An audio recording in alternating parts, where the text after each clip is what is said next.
Hi. Give me a second here. Let me see what I can do to make this look good. How are you doing today? I'm Sharon Garland. I'm a functional diagnostic nutrition practitioner. I've been running a FYI series, for your information series, Facebook Live, on healthy eating for busy lives. And today we're going to be talking about meal makeover. So let's get to it. I want to try something a little different with the screen share and see if this works. So give me a second. I want to make sure everything's working like it should be. I have an iBook over here, an iPad, so I can see what's being shared. And I don't see it at all. Do you see it? Are you able to see it? Here we go. All right, let's see what we end up with the screen share. I did it wrong last week. I want to make sure I do it right this time. So let's do this. Let's see if that's right.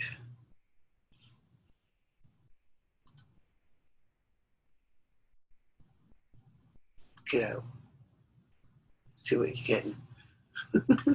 It's an adventure every week. So we're going to be talking about meal makeovers. This is my very favorite part. Are we sharing the right screen? Let's see here.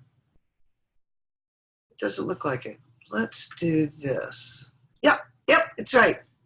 Okay, so this is my favorite part. And the reason is because we talked about eating healthy with busy lives, and we talked about mindset and swapping out I can't for I can, and I won't for I will. And then we talked about, what did we do second? Macronutrients.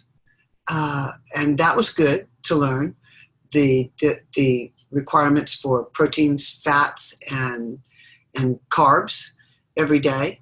And then we talked about meal planning, and with your knowledge of the macronutrients, meal planning became easier. And we talked about the 1, 2, 3 of eating 1 serving of carbs at breakfast, and 2 at lunch, and 3 at dinner. So now we're going to talk about meal makeovers, and this is where the rubber hits the road.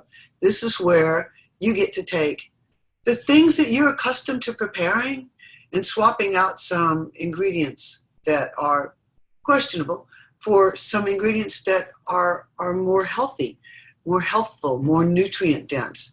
And it's just this simple. Food's either helping you or hurting you.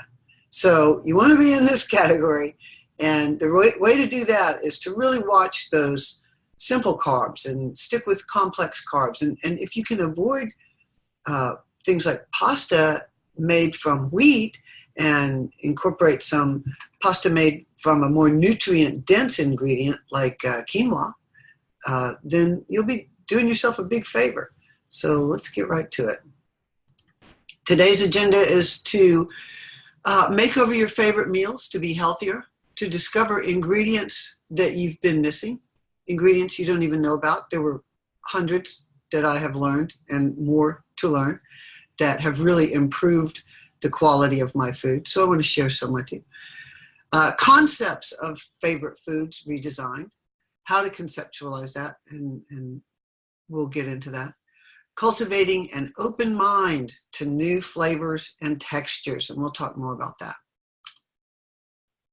So the basic principles of a makeover are to determine what your goals are.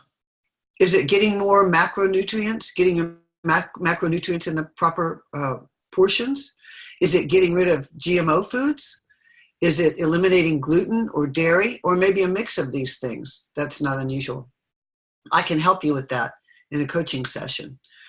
After you determine what your initial goal is, it seems easy enough to make over your meals. Replace what you want to remove, right? When being realistic, it takes a little more work at first, and then it becomes easy, just like anything new.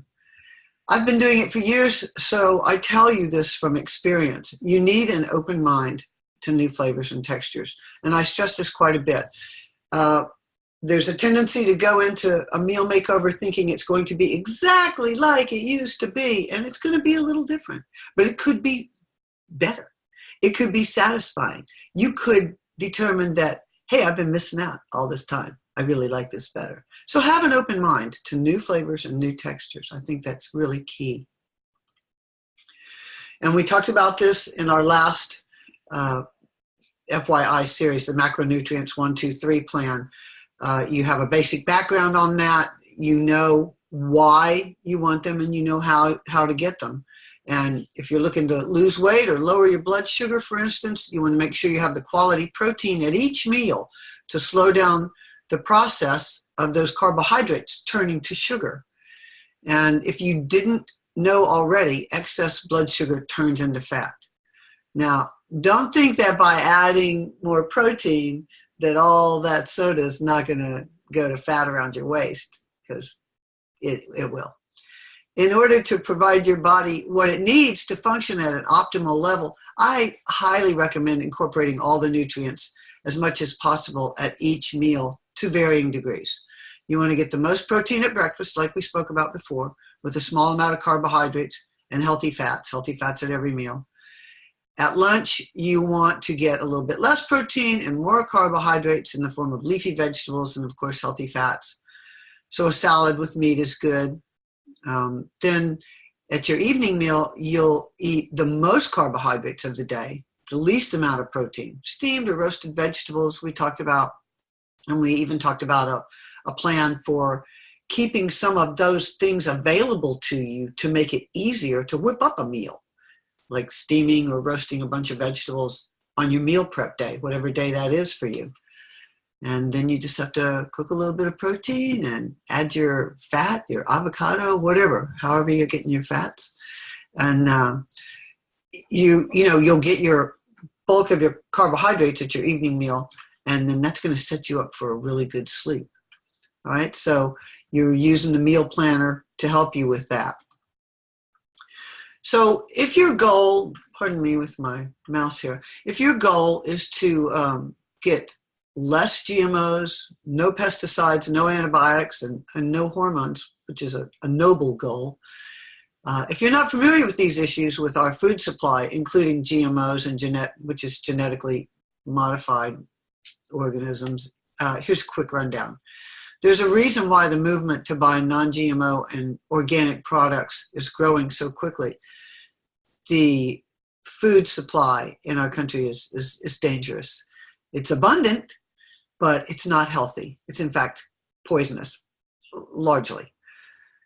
Prepared foods and corporate farming have really compromised what we can count on to be getting as nutrients in our daily intake.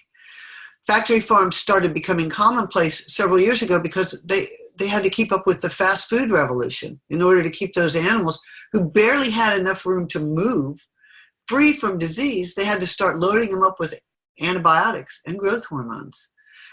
The turnaround time was so fast for these animals. Since the 90s, large farms have been using products with glyphosate built in. That's Roundup. And the dirt is the soil, the ground that things grow in is saturated with this chemical, which is, you can do your research. The science is there. This is deadly stuff. And we're having a hard time getting rid of it in our country. Countries have outlawed it already. So you really want to be aware of that and try to avoid that as much as possible. They use it for pest and weed control and resistance to protect their crops. These are the genetically modified crops. As with anything, the glyphosate alone wasn't really cutting it. So they had to add more chemicals and up their game and make a new cocktail, which has been linked to Parkinson's disease, thyroid issues, cancer, and more. Even if it's less expensive, do you really want to eat that? I'll have my blueberries and my Wheaties with a drizzle of Roundup, please. Not. So you really want to think about these things. Educate yourself. There's no end to content out there that you can find to help yourself learn how serious these issues are. Non-GMO, no pesticides, no antibiotics, and no hormones. You can buy your store brand chicken But what you really want to get is an organic, free-range chicken or a local farm chicken that's been served quality feed. And there's plenty of farmers in most areas, and you can talk to them and find out what they're feeding their chickens. You want to avoid the store brand beef. You want to get local grass-fed beef, or you can buy brands that specialize in quality, cleanly fed, humanely raised beef and pork that's not finished with grain. Grain is just used to fatten up produce. I mean, what do you call them? Well, animals. It's used to fatten them up. And so what do you think it's going to do to you? Not to mention mess with your estrogen levels and further that estrogen dominance, which is no good and just going to make you fat. So you really, I hear a lot of resistance to the price of clean eating. And I understand that. Times are hard. But where you can eat clean, you need to. Any fruits and vegetables that you can buy organic, you're just doing yourself a favor. Veggies with a thick outside that you peel off are typically okay to buy, not organic. Local farm produce may be safe. Again, talk to the farmer. Environmental Working Group, EWG.org, is a group of people. They're like Consumer Reports for food and products. And they have no stake in any of these companies, and they absolutely tell the truth about what's safe and what's not. They even have an app on a phone that you can, on your phones, that you can get Android or OS, that you can scan barcodes right in the store and find out if these products are good for you, your personal products, and as well as food products. So you really, really need to take the time to do the research and understand that swapping these foods out is a good idea. EWG.org has a wonderful list. I think it's the 13 or the 15 or the dozen, the dirty dozen. And if you send them a little donation, they'll send you a little laminated wallet card that has a listing on one side of the 12 clean and on the other side of the 12 dirty. The 12 dirty you want to be sure and buy organic when possible. So going gluten-free, I hear a lot of flack about this, but I want to tell you something. I can't begin to expound upon the difference in my levels of inflammation since I have given up gluten.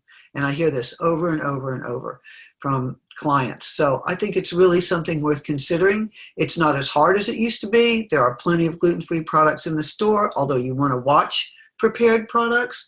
They will sneak some ingredients in there, so you have to read the labels. You've got to read labels, that's all. I personally cannot eat corn. Everything that's gluten-free that's prepared, almost everything has corn in it, so I have to watch those labels and those ingredient labels like a hawk. Gluten is implicated in numerous diseases and symptoms and is often a good thing to try to eliminate if it makes a difference, even if you're not a celiac patient. Even if you don't show any sensitivities when doing a food sensitivity test, even if you don't show any sensitivities to wheat, it is still a good thing to eliminate from your diet. Wheat may not be the problem. The glyphosate, the Roundup may be the problem, or the other chemicals. So something to consider. This is just a list of a few of the things that are implicated in the intake of gluten. Brain fog, depression, heart disease, IBS, migraines. These are pesky things. You really want to avoid this if you can. I'm going to run a going gluten-free mini boot camp. I haven't decided when. I think I'm going to run a poll and see what you guys are up for, what you're looking for next from me. I'm a world of information. Pick my brain. I'll put a poll up there that says, what do you want to learn about now? Anti-inflammatory, going gluten-free, or several other choices, and we'll decide together what we'll do next.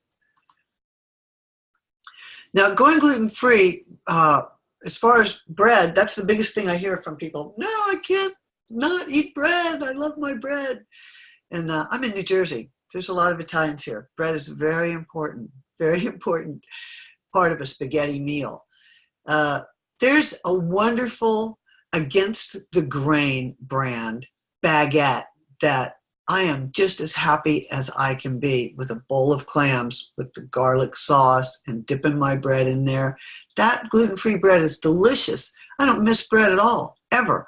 I use bread for sandwiches. My store brand bread doesn't have any corn in it, so I've been pretty happy about that because I love chicken salad sandwiches. Udi's is one of my favorite brands for bread. Buns, they have bagels, they have English muffins, they have sandwich thins. Rudy's is another popular brand, Against the Grain I mentioned, but there's many up and coming, and just, they're usually in the freezer section in your store. Check them out. Buy one, try it. That's where we get over this hump. Just buy one and try it. They toast really well. Sometimes they don't hold together as well as your soft Wonder Bread, which that's a whole story in itself, how bread became that soft and why. I think there's a book called Bread that was pretty interesting. I heard about it on NPR. But anyway, try it. Just give it a try. Pasta, there are so many great pastas available. The sky's the limit. There are many, many different kinds. Now, there are some that are made with rice, which is just going to be another simple carb. They're good, and they mimic the pasta texture that you're used to, but there's a lot of other choices. There's sweet potato pasta. There's chickpea, garbanzo bean pasta. That's going to have a little protein in it. Quinoa is a seed. I know you've heard this, Quinoa. Quinoa is a seed that is very high protein. That's an ancient seed that has been used for protein for a long time, and that's my favorite pasta. So there's lots and lots of choices out there for you. And this is another biggie, dairy-free. My cheese. I can't lose my cheese. Going dairy-free is a lot easier than it used to be. There's a lot of symptoms that are implicated in the consumption of dairy.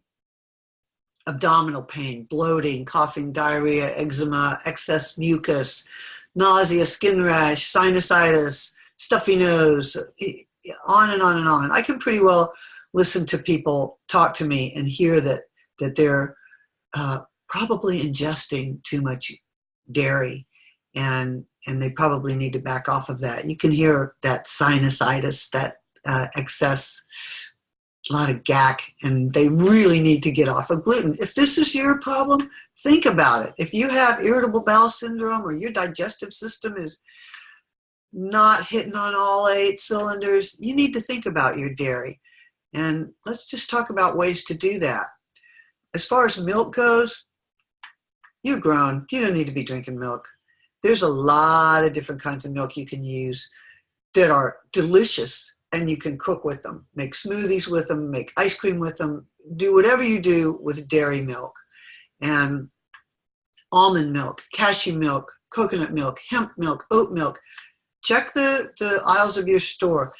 They're in the refrigerator case in large half-gallon cartons. They're in various aisles in your store. In my store, it's on the coffee aisle. And there are cartons, smaller cartons of a variety of different kinds of milk. You definitely want to go with the unsweetened because we're trying to lower sugar in our diet. But give these milks a try. As far as ice cream, I make a delicious coconut ice cream. I'm begged to bring it at tribal gatherings. I'm not kidding. My group of friends really say, "Are you bringing the ice cream?" You can make it out of cashew milk, coconut milk. You can make banana ice cream. There's lots of great ways to continue to get a little sweet treat that's loaded with healthy fats, that's non-dairy. It's not going to cause you the trouble that dairy milk is going to cause you. If you have nut allergies, you're going to have to do a little bit of research. Maybe you're going to use the hemp milk or the oat milk. As far as cheese and yogurt go, there's a wide variety of rice and nut cheeses and several other different ingredients. I use cheese all the time like that. There's regat, there's mozzarella, there's no end to cheese. There's cream cheese made from nut or rice. You might want to look at a health food store. If you have a really slamming grocery store, they might contain some. Go to the customer service desk and ask them what they have. And I am one to go to the customer service desk and ask them to order stuff. So in this way, we actually vote with our dollars, and we tell our grocer what we want in our store. So don't be afraid to speak to the customer service desk and tell them what you want. There's also yogurt. There's also dairy-free yogurt, cashew yogurt, almond milk yogurt. What I want to illustrate to you is you don't have to miss the things you love. There again, open mind to new flavors and textures is important in making this switch. So less sugar, we're on to that pesky sugar. Sugar is of course implicated in weight gain. It's also believed to feed candida, which we don't want to have an overgrowth of in our system. When we have an overgrowth of candida, that's when we have crusty heels and skin rashes and acne and irritable bowel syndrome. This is something you want to avoid, definitely. And there's ways to combat that, and there's ways to correct it. If you have it, I'd be happy to help you with that in a private coaching session. But there's all kinds of unsavory symptoms. There's also the concern that sugar feeds cancer cells. Enough said. Also note that if you're trying to lower blood sugar, you need to watch your unhealthy simple carbs. We spoke about that earlier. White rice, flour, this type of carbohydrate turns to sugar quickly in your body. Stevia leaf is the healthiest and my favorite way to sweeten anything. It's 400 times sweeter than sugar. So you really want to titrate that. You want to do a little bit at a time. It comes in a variety of forms. There's a liquid with a dropper. I start out with 1 drop to see if that's sweetened my coffee or my decaf or whatever I'm drinking enough. If not, I add another. But at the end, I'm going to know exactly how much I need rather than just slamming a dropper full in there and saying, wow, that is way too sweet. It comes in a powdered form. You can use it for baking. I think they even make a powdered sugar. That's going to have some corn in it for those of you who are allergic to corn or sensitive to corn, just a heads up there. Comes in all forms, and they're flavorful. I don't taste any aftertaste in stevia. If that's what you're looking for, I'm sure you'll find it, but I'm looking to sweeten my whatever without damaging my body with white sugar, and so I like stevia. Stevia leaf is what you want, a good organic stevia leaf sweetener. So there's another good swap for your recipes. Soda and pop. Let's swap this out. You want some carbonation? Drink some Pellegrino or some, what's the other one? I can't think of it now. You want to drink some with a little lemon juice or lime juice or a teeny splash of fruit juice to give it a little color. If you're trying to avoid wine, put that in a wine glass, get a little color in there, and you'll be fine. Just be mindful about what you're drinking. And if you're on that soda train, that is really something you need to think about. Diet sodas, totally unacceptable. Do not drink diet soda. That's all I have to say about that. Stevia leaf, again, stevia leaf, natural sweetener. It's an herb. Local raw honey, coconut sugar. I use that in baking. It's way lower on the glycemic index. So you're doing yourself a big favor there. I use it in cookies, brownies, cakes, pies, and I make all of those things with lower sugar content and gluten-free, and you can too. So you want to use the above for sweetening with your baking, and use the flours that we've talked about. Children's snacks, make your own fruit rolls or gummies, apples, bananas, sunflower butters. There's a host of recipes. Pinterest is a fascinating and a fabulous resource for low sugar, gluten-free kids treats. And there's page after page after page. I saw a recipe the other day, which I'm going to make for gluten-free, low sugar cookie dough. Because who doesn't love cookie dough? I do. And it's actually a protein-rich snack. So I'm going to be all over that. Maybe I'll do a little webinar and show you how to make those after I make them and try them out. I'll be your guinea pig. So your action items today are to cultivate an open mind. Don't go in thinking this is going to be exactly like it's always been for me.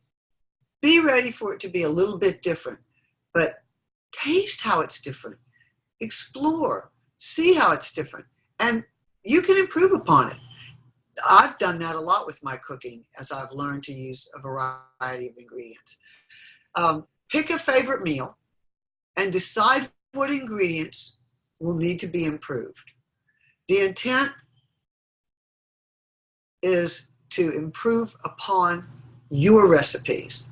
You can go out and find new recipes that are gluten-free, but it's going to be giving you some ingredients that you may not have used before. So just go slowly. Like we said with the making the mindset changes and the making new habits. Choose one or two things and do one or two things that are going to be achievable, that you can be successful at. Just pick a couple of recipes and try to change them up a little bit. Pick a favorite meal, decide what ingredients need to be improved. Like I say, the internet is your friend. I use it all the time. Here's what I search. I need a substitute for whatever it is, whatever you need to substitute. Fill in the blank. That's all you need, and you'll find answers. Maybe you need to be more specific, like gluten-free substitute for flour, or gluten-free substitute for soy sauce, which is going to be tamari. You'll find all that you need to find with a good search like that. Dairy-free substitute for cream. I use coconut, full-fat canned coconut milk all the time. When you open it up, it has a real thick layer of the fat of the coconut, and then below in the can is the liquid, which I just dump into a NutriBullet container and mix it all up and use it like that. But if I want to make something really creamy, I'll just spoon that fatty top layer out and use that. Point is, there is a substitute for almost anything you want to substitute, replace, swap out for a more nutrient-dense serving ingredient. If you registered ahead or if you register later, after this webinar, you can get the meal makeover worksheet, my gift to you. It's not a big deal. It's just 2 columns.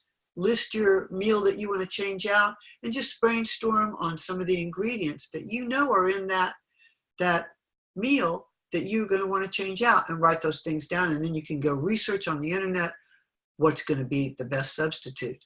When this is over, when I finally end this, I'm going to pop a link in the comments in Facebook. I've prepared a very basic, super basic macaroni and cheese recipe for you that you can download and try. You can try any different kind of pasta you want, and you can try any different kind of oil or healthy fat that you want. You're going to be introduced to nutritional yeast. For those of you who don't know what that is, it's very flavorful, tastes very cheesy, and you'll be able to make a lot of cheese sauces out of it, which I'll teach you how to do. But at any rate, I'm hoping that you're ready to make some swaps in some of your favorite meals. And like I say, I'm hoping that you have an open mind. And I'd love to hear about some changes, some swaps that you were successful at, or even your fails. And maybe I can help you out with them. So thanks for coming today. Don't forget to download the macaroni and cheese recipe and register if you didn't to get the meal makeover worksheet. And I'll see you next week. See what I can do about ending this. This weekend looks like it's going to be rainy and not real good. A great time to try to make some of these meal makeovers. Let me know how it goes. Thanks for coming. Bye.